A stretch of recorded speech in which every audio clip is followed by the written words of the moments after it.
1 Samuel, capítulo 27.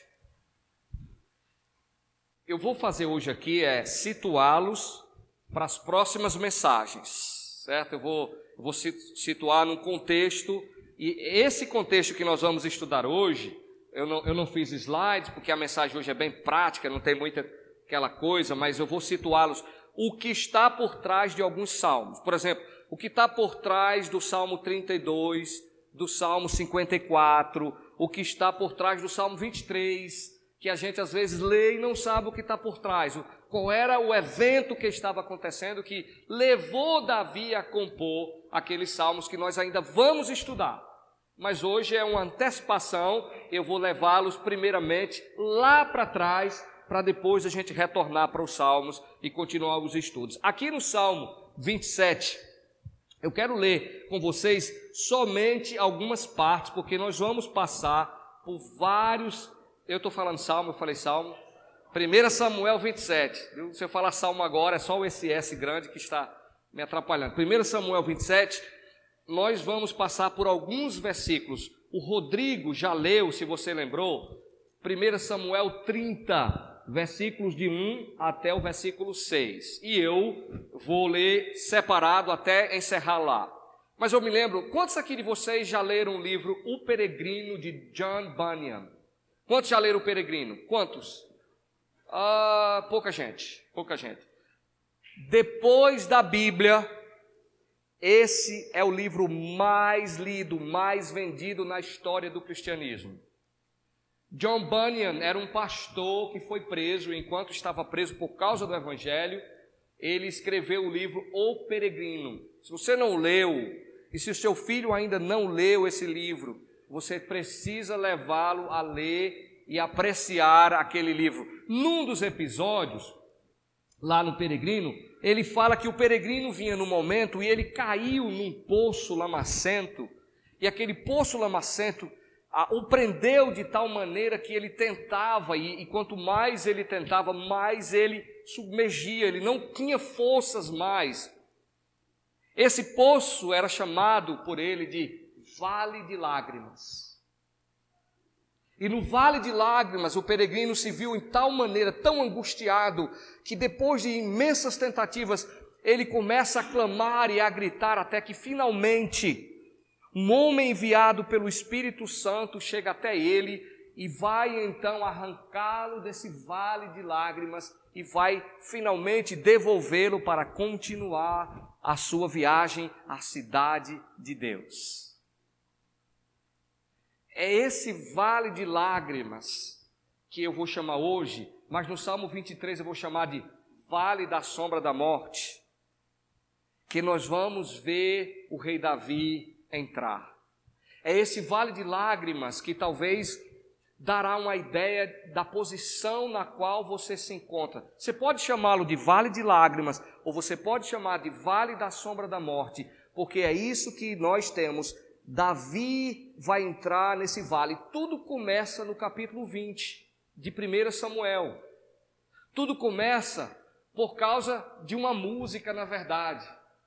Davi sai à batalha, vence Golias, e quando vem Saul e Davi entrando na cidade, umas mulheres começam a cantar e começam a dançar, e cantando e dançando estão lá dizendo: Saul matou os seus milhares, mas Davi matou os seus 10 milhares. Saul ouviu disfarçadamente, com raiva, e disse: o que elas estão cantando que Saul matou só milhares e Davi 10 milhares? Saul era cheio de gostinho, né? Até parece um garoto mimado do século 21. E a partir dali ele quer matar Davi a todo custo. Com medo de Saul, no capítulo 20, Davi foge para Abiatar e o pai dele, Abimeleque. E lá, Aimeleque, não Abimeleque, Abimeleque é um título, Aimeleque. E lá ele está desesperado, e logo no capítulo 20, ele faz uma primeira tentativa louca. Se você olhar lá no capítulo 20, rapidamente, de 1 Samuel, olha o que Davi vai tentar no capítulo 21. Ele vai tentar fugir de Saul, mas ele vai para um rei chamado Aquis, rei de Gate. rei de Gate. Você conhece algum personagem bíblico que era de Gate? Aquele menino de 3,12 metros, aquela criança que Davi lutou, que tinha uma lança do tamanho do tecelão, do tamanho do mundo, e que Davi vai tentar lutar com ele, mas não tem nada a fazer a não ser catar umas pedrinhas e colocar no seu alforje e partir do jeito que ele estava. Lembra o nome dele? Todo mundo lembra, né? É um gigante chamado Golias. Pronto, olha aqui a situação de Davi. Como é que Davi, na sua peregrinação, ele vai entrar no vale da sombra da morte? Como é que ele vai entrar nesse vale de lágrimas? Ele está fugindo de Saul, porque Saul quer matá-lo a todo custo. Ele tenta escapar e ele percebe que até um demônio fica tomando posse de Saul, e ele percebe que a coisa tomou uma dimensão, e ele sai com a conversa com Jonatas, e finalmente ele acha o seguinte: eu vou lá para Gate, e vou pedir ajuda a Aquis. Nós não sabemos o que aconteceu entre Davi e Aquis, o rei de Gate. Ele era também chamado de Abimeleque. Abimeleque não é um nome de um rei. Abimeleque é um título, como Faraó. Não é que Faraó é o nome, é um título para o rei do Egito. Abimeleque, a ideia é: o rei é meu pai. Avi quer dizer meu pai, Melech. Abimeleque é a palavra para o rei é meu pai. É um título dado aos reis filisteus. Então esse Abimeleque, se eu falar Abimeleque, você já sabe que está se referindo a Aquis, o rei da Filístia. Alguma coisa Davi teve que Davi achou que poderia chegar a ele, mas Davi chega no capítulo 21, verso 10, Davi chega e percebe que ele está correndo risco de vida entre os filisteus, e aí Davi tem um comportamento estranhíssimo. Olha lá o texto no verso 13 do capítulo 21. Pelo que se contrafez diante deles, em cujas mãos se fingia de doido, esgravatava nos postigos das portas e deixava correr saliva pela barba. Imagina a cena de Davi, dando uma de doido, babando e se agarrando nas portas, se segurando, dando uma de louco, de lunático. A ideia da palavra aí de doido era como se estivesse num êxtase, virando o olho. E então aqui diz: será que eu tenho um pouco louco aqui para vocês me trazerem esse aí? Certamente ele é um doido, é desprezível. E solta Davi. Davi tenta uma primeira investida de fazer parte e está seguro do lado dos filisteus. E de fato o que acontece, voltando lá para o capítulo 27, essa é a parte mais histórica, depois eu entro na parte prática, vocês vão perceber no 27 que novamente Davi vai voltar a achar que está seguro. É estranho que no capítulo 26 Saul para de perseguir, mas no 27, olha aí o verso 1 do capítulo 27, disse porém Davi consigo mesmo: pode ser que algum dia venha eu a perecer nas mãos de Saul. Não há, pois, melhor para mim do que fugir para a terra dos filisteus, para que Saul perca de todo as esperanças e deixe de perseguir-me por todos os limites de Israel. Assim me livrarei da sua mão. Vamos orar só um pouquinho e a gente volta de novo para pensar um pouquinho nos vales ou no vale de lágrimas. Nosso Deus nos abençoa, ser conosco. Em nome de Cristo Jesus te oramos. Amém. Olha Davi entrando agora nesse vale. Eu quero antecipar o seguinte: não há um grande problema. Quem leu esse texto deve ter ficado um pouco assombrado com o que Davi está fazendo aqui. Se você for olhar direitinho, esse período do capítulo 27 até o capítulo 30, você tem que lembrar que trata-se de 1 ano e 4 meses. O texto diz isso no verso 7 do capítulo 27. 1 ano e 4 meses Davi está aqui fugindo de Saul. Mas o que me estranha, Davi, é aquilo que eu vou chamar, ele está entrando no vale de lágrimas. E olha a linguagem de Davi. Olha a linguagem no verso 1. Nós vamos ver aqui 3 coisas que estão se passando com Davi. E a primeira coisa que você se assusta e você começa a olhar e ficar um pouco ponderando é: o que é isso que Davi está dizendo? Disse, porém, Davi consigo mesmo. Ei, peraí. esse não é o Davi que a gente conhece, não. Davi não dialogava consigo mesmo, não. Com quem Davi costumava dialogar? Davi era conhecido como um homem segundo o coração de Deus, mas agora ele está estranhamente querendo fugir de Saul, e olha que ele está tomado de medo, ele tem medo de morrer, ele está se esquecendo de tantas promessas que ele ouviu Jonatas falar, Abigail falar, Saul falar e Samuel ungiu a Davi e disse: você será o rei de Israel. Mas esse não é o Davi que a gente conhece. Então, primeira coisa, o primeiro problema que está empurrando Davi para o Vale de Lágrimas, observe, é o que eu chamo de um ponto de vista humanista. Um ponto de vista humanista. Davi agora está falando consigo mesmo, ele está ponderando consigo mesmo, ele dialoga consigo mesmo. Não é a mesma pessoa que a gente conhecia, e aqui reflete o que ele está fazendo. Então ele, com esse ponto de vista humanista, Davi primeiro não vai orar nenhuma vez sequer. Observa isso no texto. O texto marca o tempo para nós no verso 7. 1 ano e 4 meses, do verso 27, do capítulo 27 até o 30, Davi não aparece orando uma única vez. Então não tem oração. Não olha para cima, você não vê Davi sequer mencionando o nome de Deus. Quem menciona o nome de Deus é Aquis.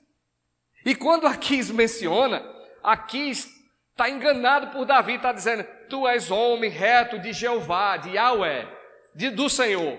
Quem menciona Aquis, Davi, então não olha para cima, Davi não clama por socorro, Davi não compõe nenhum salmo, do capítulo 27 até o final do 30, porque são 1 ano e 4 meses, 16 meses que Davi começa a entrar. Então ele está em pânico, ele está com medo. Ele está em pânico porque ele acha que vai perecer na mão de Saul. Ele disse: vou perecer. Talvez ele vai perder a esperança, então eu posso ser que eu escape, mas possivelmente Saul vai me matar. Esse é Davi. Então, o grande ponto aqui de Davi é, olha como ele está agora com um ponto de vista humanístico. Olha a lógica de Davi, ele está falando consigo mesmo. Não é estranho? Mas tem um segundo ponto que vai levá-lo para o Vale de Lágrimas. O segundo ponto, observa aí, é um raciocínio pessimista. Olha o raciocínio dele. Pode ser que algum dia venha eu a perecer. Ei, peraí. Esse é aquele cara que foi ungido pelo Senhor? Pode ser que eu venha a perecer? Que raciocínio pessimista é esse? Venha eu perecer. Como é que um homem ungido que sabia e ouviu do próprio Saul: eu sei que tu serás o próximo rei de Israel. E agora ele está achando que vai perecer. Ele tinha acabado de ser salvo miraculosamente. Saul vinha perseguindo por quê? Porque Doeg havia entregue a ele, dizendo: ele está escondido ali. E então ele corre para um vale onde tem água e ele se encontra numa situação que ele não iria conseguir escapar. De repente os filisteus atacam e Saul estava quase pegando Davi. Saul volta, vai-se embora e Davi escapa, e Davi agora volta de novo depois desse evento e começa a olhar para ele mesmo, ao invés de dizer: Deus, que escapamento foi esse? Não, Davi não abre a boca, Davi fala consigo, porque ele é altamente humanista aqui. Segundo, ele tem um raciocínio pessimista, e esse é um grande problema das pessoas que são pessimistas, né? O problema dos pessimistas é que eles estão sempre olhando para si. Sempre olhando para si. Sempre olhando para si. Aí Davi ignora as promessas de Deus. Olha, paremos de estar olhando para nós. Nossa confiança, nossa esperança está no Senhor. Então ele se convenceu que ele iria perecer. Ele diz: jamais reinarei sobre Israel, jamais. Eu quero me livrar de Saul. Então tome muito cuidado quando você começa, número 1, com esse pontozinho de vista humanista, começa a bater muito papo com você mesmo. Esse é um falso senso de segurança. Segundo, Cuidado quando você é pessimista demais, que o grande problema das pessoas pessimistas é que elas têm sempre o olhazão voltado para si. Tome cuidado, os nossos olhos, ou como os olhos estão fitos na mão do Senhor, assim nós, nas mãos do nosso Deus. É Ele, e não nós. E Davi vai então entrando no vale de lágrimas. Olha bem aí, a última parte do verso 1, quando ele diz, me livrarei de sua mão. Olha a lógica racionalista de Davi. Assim me livrarei da sua mão. E para onde Davi vai? Verso 3. Davi vai habitar com Aquis em Gate. Ora, meu amigo, essa lógica racionalista de Davi é perigosa, porque olha o que ele está fazendo. Ele está querendo se livrar de um inimigo, que é Saul, e ele vai para o lado do outro inimigo. Se livrar de um inimigo, indo para o lado de outro inimigo. Olha como ele está entrando num poço cheio de lama. Ele está voltado para si. Ele parece que só confia em si mesmo, porque ele é altamente pessimista. Ele não volta o seu olhar para Deus. E agora ele chega numa lógica racionalista. Inimigo do meu inimigo é meu amigo, mas esse inimigo que ele está indo, Aquis, os parentes de Golias estavam lá, e Davi foi aquele que matou e envergonhou o exército filisteu, e agora Davi está lá. Alguma coisa aconteceu entre ele e Aquis, talvez ele salvou a vida de Aquis, nós não sabemos, nem os livros de história. Estava talvez escrito no livro dos justos, aquele livro que é mencionado lá em Josué, aquele livro que é mencionado aqui. Talvez essa história estava lá, mas nós perdemos o livro dos justos, não era inspirado, Deus não conservou e nós perdemos o livro dos justos. Mas alguma coisa aconteceu e Davi cai nessa ilusão. Vou seguir a minha intuição. Eu vou escolher o caminho. Então, olha o que ele está fazendo. Quem escolhe o caminho tem que escolher as consequências. Você já vai acompanhar aonde eu quero chegar. Do vale, ele está entrando, agora ele vai ter 3 tipos de atitudes que nos assombram. Fala consigo mesmo, altamente pessimista, olha para si mesmo, altamente racionalista. O inimigo do meu inimigo é meu amigo, mas esse não é o ponto para Davi. Ambos são inimigos e Davi vai pagar caro por isso. Às vezes a gente entra no vale de lágrimas, por quê? Porque nós temos esses 3 pontos de vista de Davi. A gente está ali no abismo e de repente o que é que a gente faz? Está olhando para nós mesmos. O que é que a gente faz? A gente está claramente focado em nós. O que é que a gente faz? Vamos raciocinar, como eu escapo disso. E cada vez que você tenta ir com as soluções humanistas, com essa lógica altamente pessimista e racionalista, você vai afundar-se. E agora olha as armadilhas do vale, continuando aí no verso 2 em diante, você vai ver as armadilhas. Davi foge, Davi chega lá. No verso 4, Davi consegue o que ele queria. Avisado Saul de que Davi tinha fugido para Gate, desistiu de o perseguir. Pronto, olha, que coisa boa. Mas aqui tem 3 consequências que você vai ver quando ele começa a encarar as armadilhas do vale.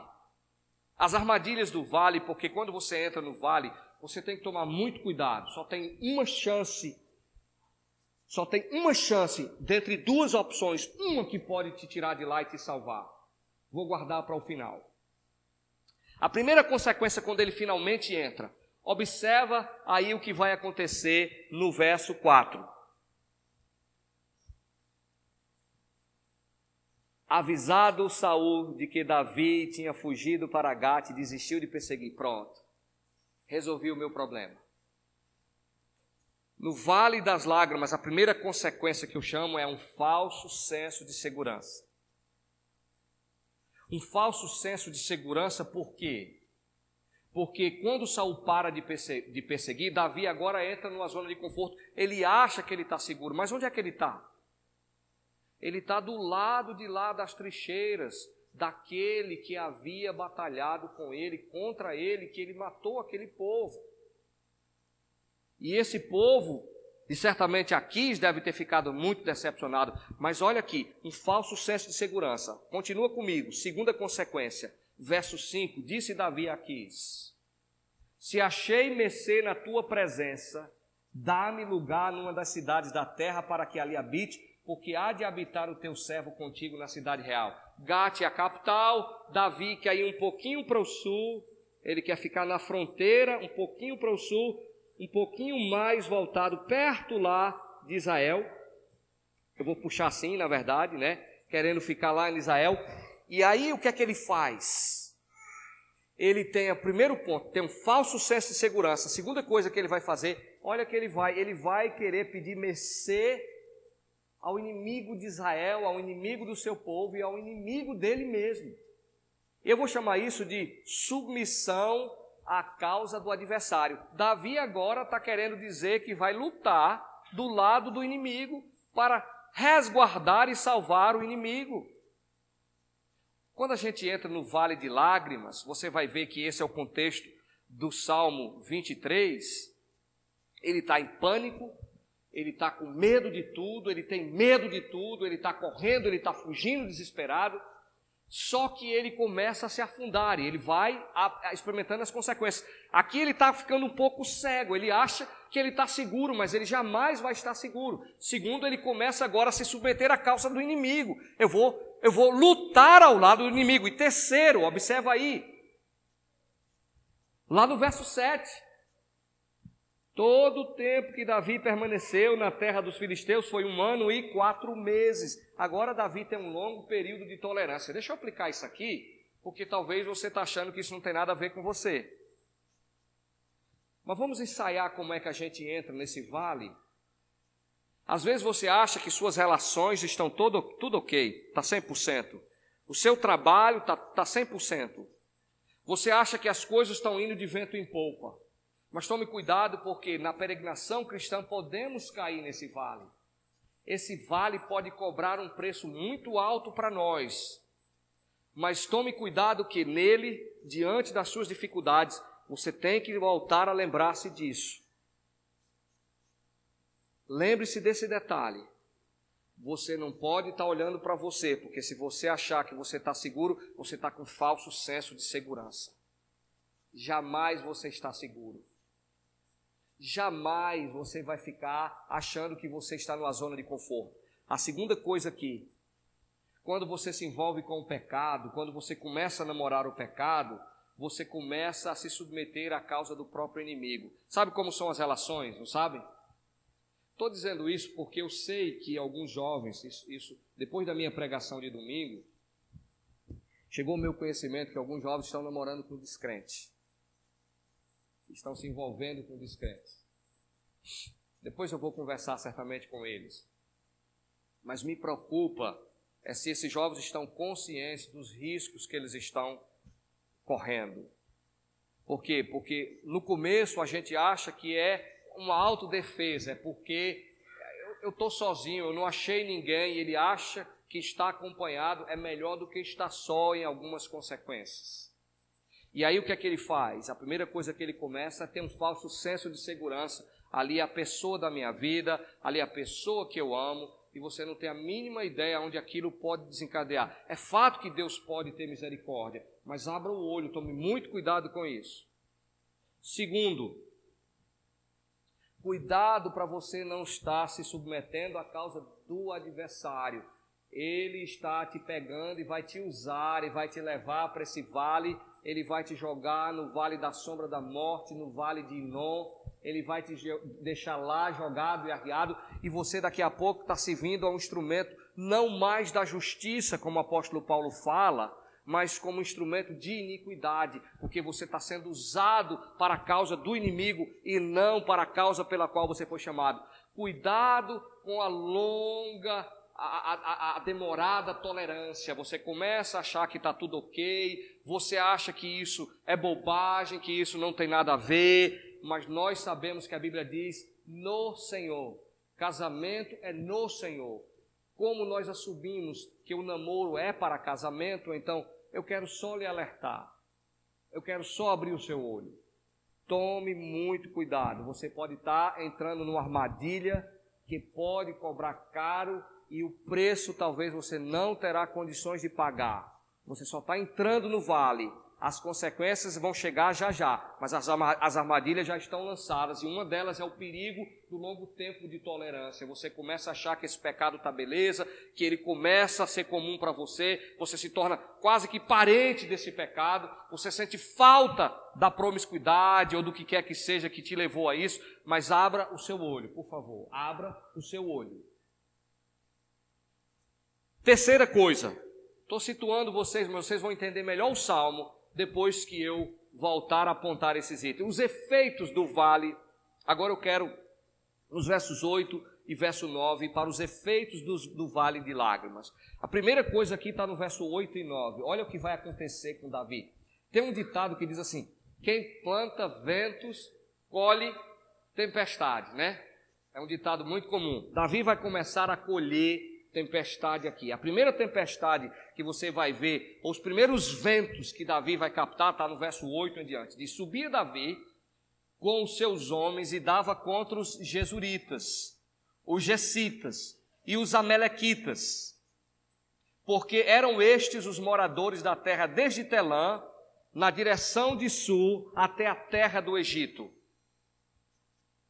Davi está atacando aqui pessoas que possivelmente eram aliados dos filisteus, eram aliados de Aquis, eram pessoas relacionadas a ele, aliados, não eram filisteus, eram aliados. E ele vai lá e ataca. Olha o verso 9: Davi feria aquela terra e não deixava com vida nem homem, nem mulher, e tomava as ovelhas e os bois e os jumentos e os camelos e as vestes, voltava e vinha a Aquis. Chegava lá em Aquis, ele dava tudo para Aquis, fazia média com Aquis. Só que o que é que nós vemos aqui? Olha a primeira consequência, o primeiro efeito de Davi. Quando Aquis perguntava a ele, verso 10, contra quem deste hoje? Davi respondia, contra o sul de Judá, o sul dos Jeramelitas e o sul dos Queneus. Olha o que ele está dizendo. Eu ataquei o sul de Judá. O sul de Judá é Hebron. Atacou Hebron. Aí Aquis ficava vibrante, né? Rapaz, Davi é demais. Mas Davi está falando a verdade? Ele também aqui não está falando a mentira, né? Ele não está mentindo. Realmente, se ele atacou os Gessitas, atacou os Gesuritas, atacou os Amalequitas, eles estão aonde? Eles estão no sul de Judá. Eles estão naquela direção, então só que ele não disse, eu ataquei os Gessitas, eu ataquei os Amalequitas, não. Eu ataquei o sul de Judá, eu ataquei o sul dos Gemelitas, eu ataquei o sul. Então ele dá uma linguagem que, assim, eu não estou mentindo, mas também não é verdade, né? Eu estou desdobrando aqui, né? Davi está um desdobreiro de primeira qualidade. Davi está com a linguagem aqui, eu chamo isso, ele está com uma duplicidade. Ele está com uma ideia, um linguajar que é marcado por falta de lealdade absoluta. Ele está se fingindo que é leal a Aquis e ele não mente, mas não fala a verdade. Nós sabemos que ele está mentindo, porque nós sabemos que o sul de Judá que ele se refere não é Hebron. O sul de Judá que ele se refere, na verdade, é a terra dos Gesuritas. Então essa duplicidade de Davi o torna cruel a tal ponto, observa, que ele matava homens e mulheres, cruelmente. Tomava tudo deles, trazia para fazer média com Aquis, mas a razão, o escritor de Samuel diz, a razão que ele era cruel e matava todo mundo, é porque ele temia que alguém dedurasse ele para Aquis, como Doeg fez para Saul, quando Davi foi lá no sacerdote Aimeleque e pediu pão, e comeu pão, e pegou a espada de Saul, de Golias, e fugiu. Então ele é uma pessoa de personalidade dupla. Parece que às vezes se torna um vício das pessoas, esse tipo de duplicidade, mas essa duplicidade, ela vai se prolongar para um tipo de vida ambígua. É o segundo ponto aqui da duplicidade. A vida dele começa a ser uma vida ambígua. Ambígua em qual sentido? A mentira começa a assumir o controle. Tudo que ele faz, ele está sempre camuflando, ele está sempre querendo passar uma ideia que não é a ideia real, que não condiz com a coisa de fato. Então essa ambiguidade de Davi é resultado de uma vida dupla. Ele mata mulheres, ele mata homens, ele toma os seus despojos, ele entrega na causa do inimigo, ele está fortalecendo Aquis, mas ele está mentindo para querer agradar Aquis, ele está também dizendo que está atacando o sul de Judá. Na hora que a gente entra nesse vale de lágrimas, é necessário que tomemos muito conta do nosso caráter. Por quê? Porque a tendência nossa parece que cria um vício de mentira, um vício de ambiguidade, um vício de duplicidade. Alguns de vocês sabem do que eu estou me referindo. Eu me refiro à vida dupla que alguns de nós cristãos escolhemos adotar. Você quer conhecer um crente? Quer conhecer um crente? Você não pode ir na igreja porque ali é o lugar menos indicado para você conhecer um crente. Ali todo mundo tem Bíblia na mão, ali todo mundo está ouvindo, ali está todo mundo ligado.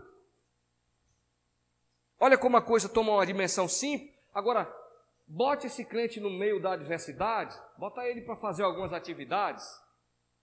Aí você começa a ter uma noção da personalidade. Mas quem ele é, nós não conhecemos. Sabe por quê? Porque é só no recôndito, é no quarto dele, quando ninguém está olhando, que ali é ele. Ali é ele. Ele sabe quem ele é. Você sabe quem você é. Eu sei quem eu sou. Então nós vivemos construindo uma vida de ambiguidade no Vale das Lágrimas. E nós vamos entrando. As consequências começam a aparecer. Por causa de concessões, nós vamos adentrando e olha como Davi já está. Cruel, matando homens e mulheres, para não contar a história, e ainda falando meias verdades, mas a gente sabe que meia verdade é mentira, é isso que ele está fazendo. Você está acompanhando o meu raciocínio? Nós estamos caminhando e não entramos ainda no vale não, nós vamos chegar já. Então nós estamos nos efeitos, ele já agora. Agora vamos ver as consequências da entrada no vale. Aí eu levo você para o verso 29, capítulo 29. As consequências. Agora ele vai colher algumas consequências.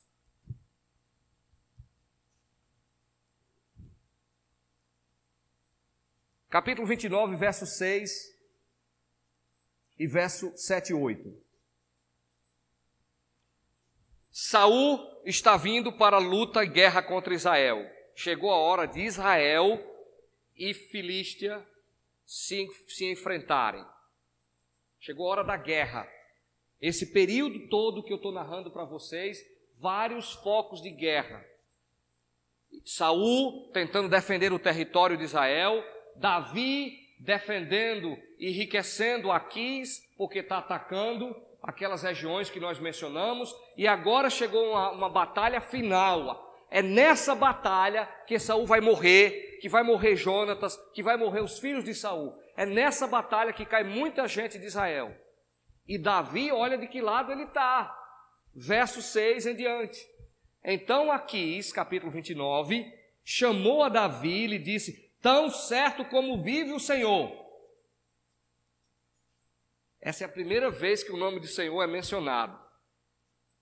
Impressionante é que não é Davi que está mencionando o nome do Senhor.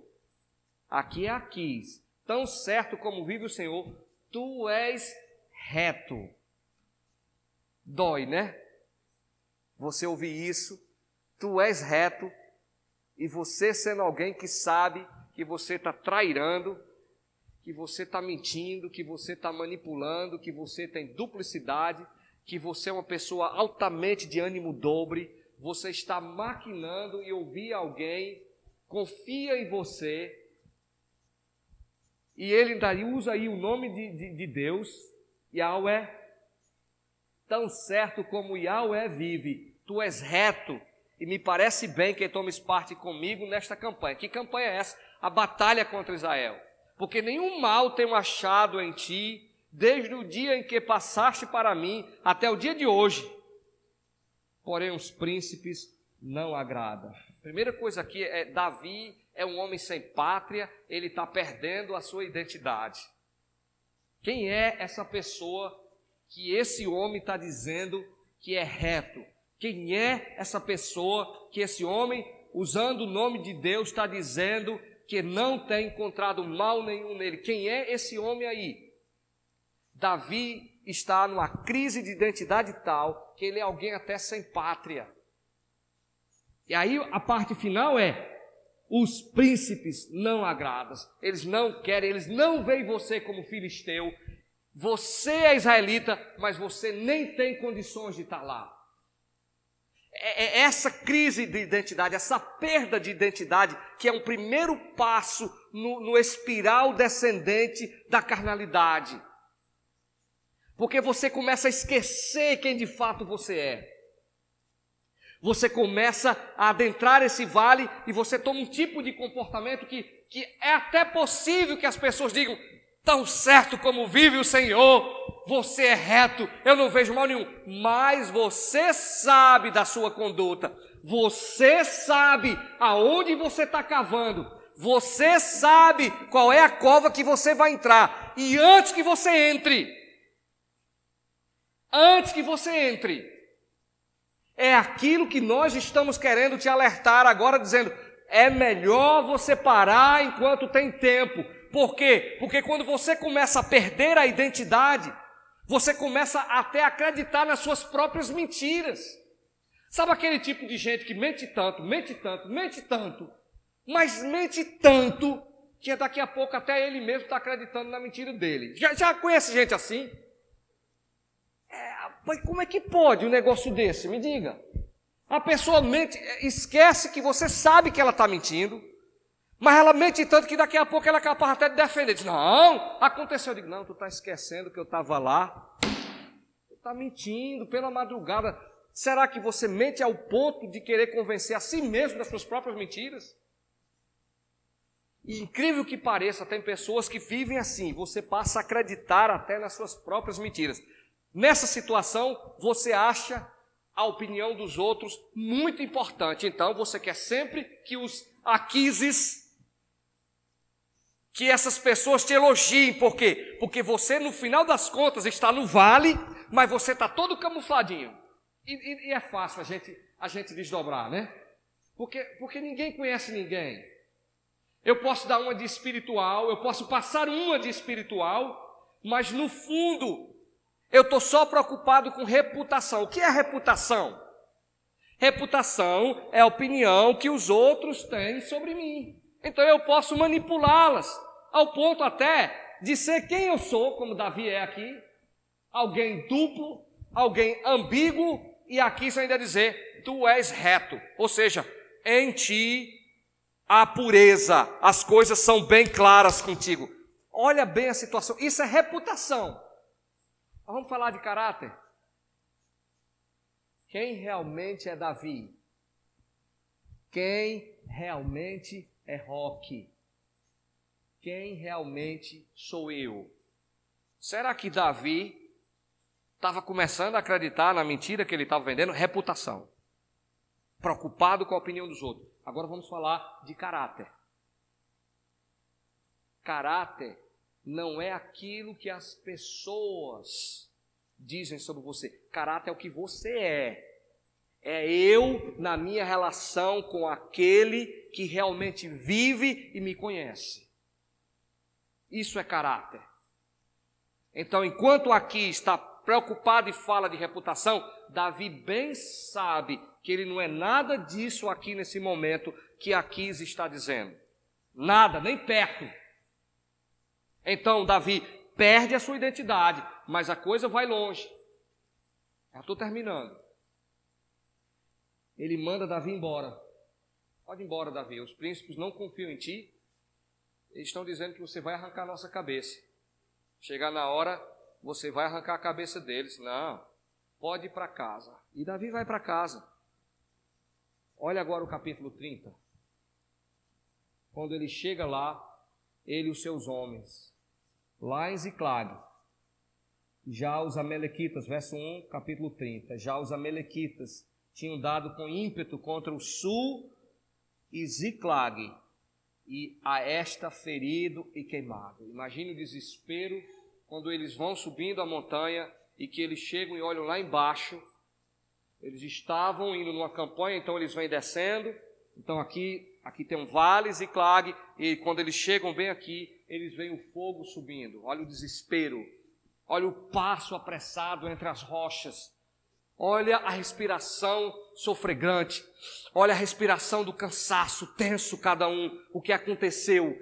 Minhas esposas, meus filhos, minha propriedade, minha casa. Ele começa a descer. E o verso 2 diz: tinham levado cativas as mulheres que lá se achavam. Mas uma notícia boa: a ninguém mataram. Se você não notou, tem um contraste aqui que o autor quer deixar entre a atitude desses homens pagãos, amalequitas, que Davi matava, e a atitude de Davi.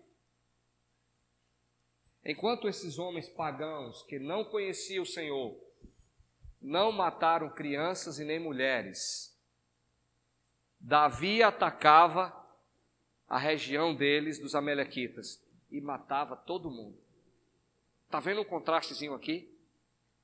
Quando o homem de Deus age como pagão, e quando um pagão parece agir como um homem de Deus, como um homem de Deus perde a noção de código, perde a noção de ética, e aí ele vai e nem sabe, pensa que está tudo acabado, que os corpos estão estendidos. Mas no verso 3, aqui está a consequência final. Eu vou dizer assim, aqui ele vai encontrar o ponto final dele. Ele já perdeu a identidade, mas olha onde ele vai cair. Verso 3, Davi e os seus homens vieram à cidade, e ele queimada, suas mulheres, seus filhos, suas filhas eram levados. E o verso 4, então Davi e o povo que se achava com ele ergueram a voz e choraram até não terem mais forças para chorar. Você tem ideia do que está acontecendo aqui? Chorar até não ter mais forças para poder derramar lágrimas. Aqui está algo que a gente chamaria assim, uma depressão geral tomou conta do acampamento. Depressão geral. Está todo mundo afundado. O desespero é total.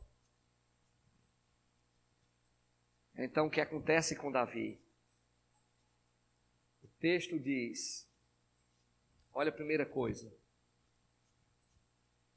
verso 6, Davi muito se angustiou, pois o povo falava de apedrejá-lo. Todo mundo está desconfiando de Davi, o grande líder, porque quem me garante que não foi ele o culpado? Quem me garante que isso que estão fazendo aqui, levar os nossos filhos, não é a mesma coisa como pagamento daquilo que Davi fez com as esposas dos outros? Então todo mundo desconfiado, Davi agora ele está angustiado. Ah, agora você está angustiado? Mas não foi isso que você quis entrar? Quando você vem com o seu raciocínio pessimista, quando você vem com a sua lógica racionalista, quando você não ora, quando você não busca Deus, quando você não canta um salmo, quando você não se volta para poder dobrar-se diante de Deus e se humilhar diante dele, quando você pensa que você está seguro, mas você está do lado da trincheira do inimigo, quando você acha com seu falso senso de segurança que você vai conseguir, com a sua lógica, resolver os seus problemas e sair do outro lado, você na verdade está só se afundando, é uma areia movediça. Quanto mais se bate, mais você se afunda. Agora você chegou num ponto que é angústia, agora a depressão chegou. E você se vê naquela situação de depressão, e além disso, todo mundo agora quer te apedrejar. Ah, aí você vai achar que tudo isso aconteceu, mas é culpa de todo mundo, menos minha. É menos minha, todo mundo, menos eu. Quem planta ventos, colhe tempestade. Agora ele está colhendo. E essa palavrinha aí que Davi diz que ele muito se angustiou. Essa palavrinha precisa rapidamente de um toquezinho. Essa palavra angustiar é interessante que ela está muito relacionada com Deus. Deus afligindo alguém, Deus castigando alguém por alguma coisa, por algum pecado, ele traz uma angústia a algumas pessoas. Basta você ler Sofonias 1 e você vai ver no verso 17 que Deus é aquele que traz aflições, angústia aos desobedientes, aos pecadores. E quando Deus começa a trazer, observe que cada vez que essa palavra, que está aí como angústia, a palavra é sarar. Para falar essa palavra, você pode até morder a língua, não arrisca não, tá? Sarar, tem que dizer 2 vezes, tem que fazer 2 vezes, é um pouco mais complicado. Mas essa palavra, quando Deus traz angústia, porque alguém está se afundando no vale de lágrimas, tem duas formas, 2 tipos de atitudes que você vai ver relacionado com essa palavra. Por exemplo, se você for lá para 2 Crônicas, nem precisa você, eu vou ler para você, eu vou mencionar, 2 Crônicas, se você estiver escrevendo, você pode anotar, 2 Crônicas 28, no verso 22 fala de Acais. E o texto lá diz que Acais, ele ficou muito mais incrédulo depois que ele foi angustiado, depois que ele caiu no vale de lágrimas. Olha o que acontece, quando você entra no vale de lágrimas, 2 atitudes podem te bater quando a angústia chega. Você pode fazer como Acais, eu estou dizendo que eu não vou ler, mas eu acho que é muito importante você ir lá. 2 Crônicas, olha aí comigo aí, 28, verso 22. Só para você ter uma ideia da bobagem que ele faz. A idolatria de Acais. Ele vai pedir socorro ao inimigo, ele vai fazer a mesma coisa de Davi. Pede socorro aos assírios. Olha o absurdo que Acais vai fazer. Verso 22 de 2 Crônicas 28. No tempo da sua angústia, cometeu ainda maiores transgressões contra o Senhor. Ele mesmo, o rei Acais, pois ofereceu sacrifícios aos deuses de Damasco que o feriram, e disse: visto que os deuses dos reis da Síria os ajudam, eu lhes oferecerei sacrifícios para que me ajude a mim também. Olha o que a angústia pode fazer com uma pessoa. O cara erra, depois que ele se encontra angustiado, olha o que pode acontecer com ele. Ele pode fazer como Acais, aumentar as suas transgressões, revoltar-se contra Deus.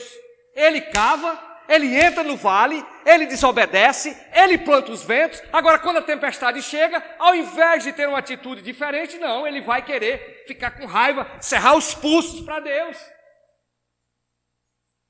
Essa é uma atitude, a palavra lá é a mesma.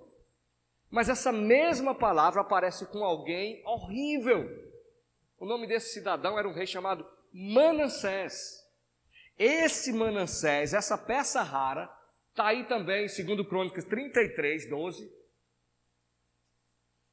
Você vai ficar horrorizado com essa peça. Manassés era um menino muito bom. Deixa eu dizer, olha bem, um rei de Judá. Um rei de Judá. Olha o que esse homem fazia. Ele sacrificava os filhos vivos a Moloque, um deus pagão. Ele pegava os seus filhos, sacrificava a Moloque. Quando Deus manda angústia para ele, e que ele está lá enfiado na areia movediça, está na sombra da morte, está lá no vale de lágrimas, diferente de Acais, o texto no verso 12 diz, ele se humilha na presença de Deus, ele invoca o Senhor, e o que é que o Senhor faz? O Senhor vai e perdoa. O Senhor vai lá e perdoa. Talvez você deve estar pegando tudo de negativo que eu estou falando até agora. Mas tudo que eu falei foi para trazer você para essas 2 reações. Essas 2 reações, quando a angústia chega, você precisa ter uma dessas 2 e, por favor, não escolha a ação de Acais. Não mergulhe sua vida no pecado. Não aumente as suas transgressões. Se você desobedece e vai para o vale, é claro que você vai ser angustiado, porque Deus traz angústia. Mas por que Ele traz angústia? Ele não traz angústia para te levar à posição de Acais. Você pode escolher essa posição. Ele te traz angústia para te levar à posição de Manassés, a mesma palavra. Humilhar-se diante dele e pedir socorro. Aí um homem que é assassino, pagão, sacrificou os próprios filhos, mas ele entendeu uma coisa, que a graça de Deus é muito maior do que os pecados dele. Muito maior. E aí ele se humilha, o que acontece? Davi está em depressão. Só abrir um parênteses. depressão é coisa de crente sim, viu? Crente tem depressão. Crente sofre de depressão. Nem toda depressão é por causa de pecado. Então, muito cuidado em querer atribuir depressão a pecado. Muito cuidado. Porque tem diversas causas orgânicas, pode ter e tem causas espirituais, pode ser e tem causas psicológicas, mas tem diversas causas. E o crente, aqui ele está sujeito a qualquer uma doença, inclusive a depressão, que tem causas orgânicas. E Davi aqui nessa situação, ele escolheu uma coisa que Manassés escolheu. É claro que Davi não chegou ao nível de Manassés, mas não é tão diferente. Olha o verso 6, voltando lá para 1 Samuel 30, e eu encerro aqui. Ele muito se angustiou, o povo falava de apedrejá-lo, porque todos estavam em amargura. Todos estavam em amargura. Olha aí, Davi, olha aí o que é que acontece. Olha o que é que acontece com quem quer seguir esse curso, quem quer deixar o medo e a visão humanista tomar de conta. Mas aí o texto traz uma coisa interessante. O texto encerra dizendo assim: Davi se reanimou no Senhor seu Deus. Essa é a primeira vez em 16 meses que Davi volta a se relacionar com Deus. Então, é muito simples. O que foi que levou Davi para o vale de lágrimas? O verso 6, a última parte, responde a essa pergunta. Ele perdeu o senso de prazer com o Senhor. Ele perde o senso de prazer com o Senhor. Então é por isso que ele fala consigo mesmo, porque quem tem o Senhor para dialogar, amanhece logo o dia, e não tem nada melhor do que a gente colocar o joelho no chão ou começar a abrir o olho durante a noite, porque nós temos alguém para conversar. Nós não falamos com nós ou conosco mesmos, porque nós temos alguém para dialogar. Finalmente, Davi volta à sensatez. Então, a depressão chega, a angústia chega. Fala com o teu Deus. Fala com o teu Deus. A situação está te levando e você está vendo que está pior. Então você não encontra forças. O texto aqui diz, reanimou. Davi se reanimou. Aqui na língua hebraica tem o que a gente chama um grau chamado hitpael. Ele é um tipo de passivo reflexivo. Deixa eu traduzir isso. A ideia é que ele tanto é o agente quanto o paciente. Ele mesmo se anima a si mesmo. Ele mesmo faz algo para si mesmo. Mas a fonte do ânimo, a fonte da força, aquilo que Davi vai encontrar como combustível da sua vida, depois de 16 meses, é o Senhor. Então é no Senhor essa nossa força, é no Senhor que a gente sai desse vale de lágrimas. Então por que Deus permite-nos, às vezes, entrar nesse vale? Às vezes nós escolhemos e Deus vai trazer angústia para nós, mas quando a gente está atolado, lá no fundo do poço, quando a gente está naquele vale lamacento, a única coisa que a gente pode olhar é para cima, porque não enxerga nada aqui. É só os olhos para cima. Nós não temos nenhuma força se alguém não vier nos tirar. E quando Deus manda o seu mensageiro para nos arrancar, a gente sabe que Ele nos permite entrar nesse vale para que nós aprendamos que nossa força está no Senhor. Eu esqueci de um trechozinho final, eu queria encerrar com ele. Fechei aqui, mas eu me lembro que é lá no Salmo 30. Vou pedir Brena que vai chegando até aqui. Lá no Salmo 30, rapidamente.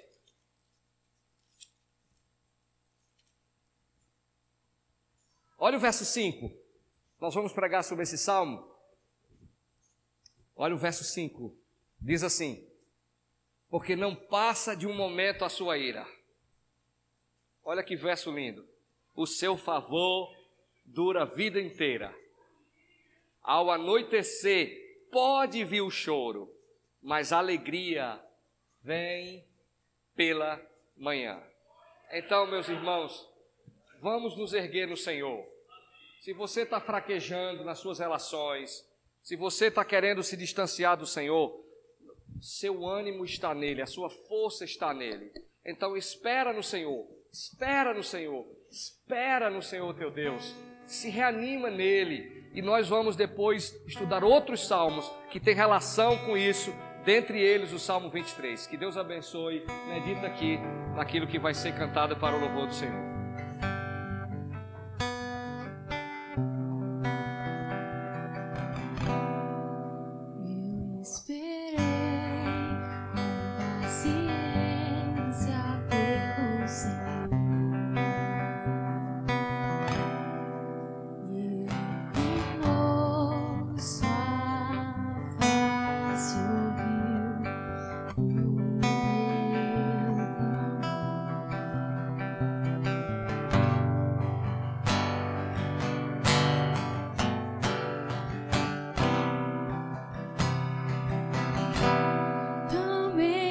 Tirou de uma cova de destruição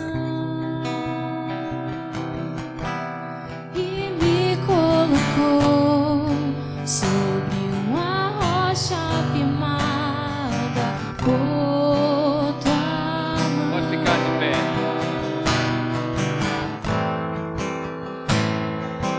Bem-aventurados são os que clamam, eis-me aqui, Senhor.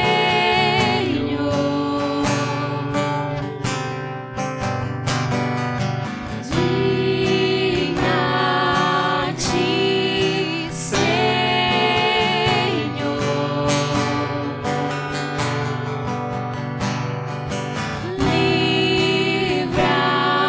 Livra-me, Senhor. Não te demorará, teu reino não passa.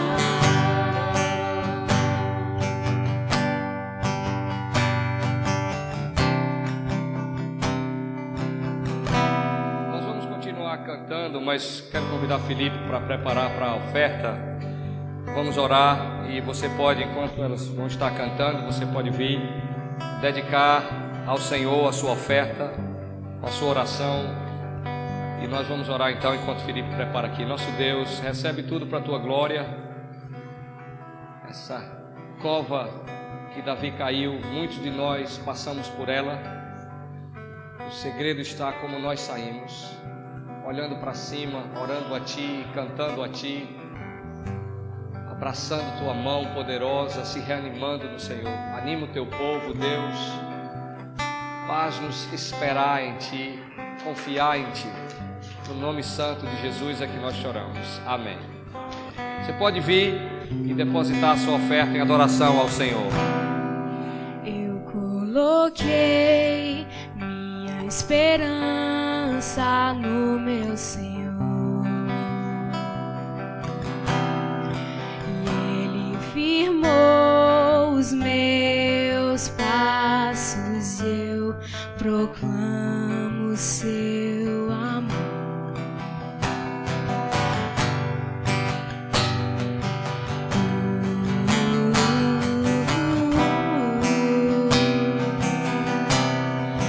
Na minha boca Ele escreveu uma nova canção. Não ocultarei a sua justiça e a graça da salvação.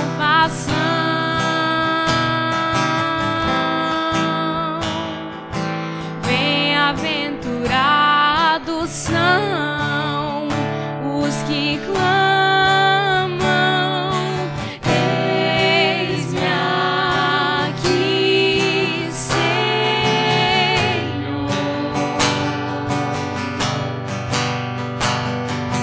Digna-te,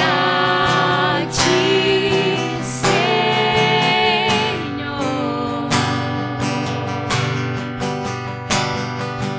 Livra-me,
teu reino não passará.